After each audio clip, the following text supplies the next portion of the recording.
Hello to the side and back, my name is Tokika Uzuru, also known as Toki, and in today's video I will be talking about when and if you need to metaphysically or spiritually cleanse, whether that be yourself, an object,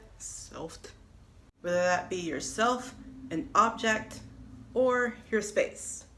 But before we get into that, it is braid season. I have in braids. I didn't want to cut my hair, so I just put my hair in braids because I got sick and tired of having to deal with my hair. If I seem irritated and spastic, it's because this is like the third time I had to film this because I don't have a script. I was too busy Friday, Saturday, and Sunday prepping my hair and putting it in braids. So please bear with me. This might be all over the place. We will start with the if you should metaphysically or spiritually cleanse yourself, an object, or your space. And the quickest answer for that is it all depends. There's like only one particular factor in if you should cleanse. And that is if you would be able to use the energy that got attached, whether that be to the space, to the object, or to yourself. If you're not about to use the energy, then you don't have to cleanse it per se, but you can send it back to its place of origins and out now. For this, I would probably I would suggest for you to practice, feeling the energy. Just being present and feeling the energy, whether that be of a specific object or in a specific space. But when it comes to yourself, and if you feel a bit off, yeah, you can go ahead and just cleanse your energy and then be done with it. But in particular, objects and spaces don't always have to be cleansed. Once again, it totally depends on whether you're going to be able to use said energy for whatever working you need the object or space for. For example, if you're about to do some sort of banishing magic or like hexing, then whatever type of harmful or negative energy is on said item you're about to use it or in said space, you can use it in said working. However, if you're about to use a particular space, if you're about to use your space in a specific item for, like, let's say a more positive manifestation, something that you actually want, then it would be best to not have such a harmful / negative energy in your space or on a specific item.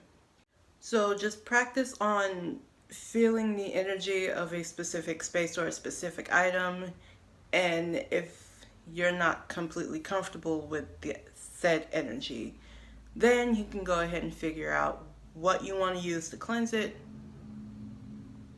and how you want to cleanse it.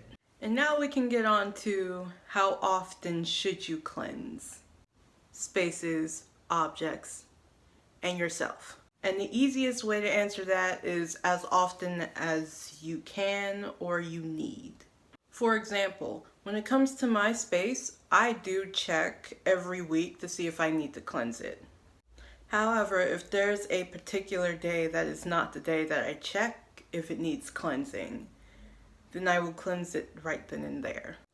How often you cleanse your space, a specific item, or yourself is all depending on what type of energy it comes in contact with and how often it is used or comes into contact with said energy. As I said earlier, if you're using it for any type of offensive magic or defensive magic, basically trying to protect yourself or attacking another person that did you wrong, you can use that harmful energy that harmful or negative energy that is on a specific item. However, if you're not about to do something like that, you can just send it out of your space or change it into an energy that could help you. Again, when it comes to protective or defensive magic.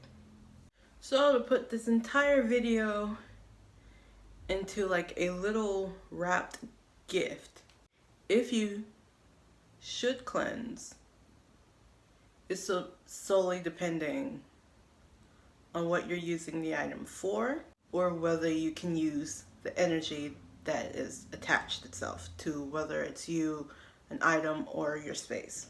And how often you should cleanse is dependent on several different factors, such as what the item is being used for, how often the item is being used, what type of energy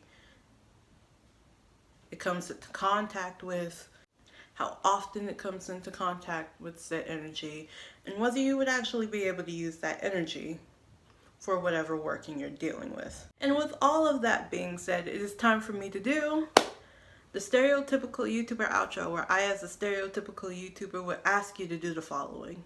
If you like this video, you can press the like button. If you want to see more videos like this, or anything else that happens to deal with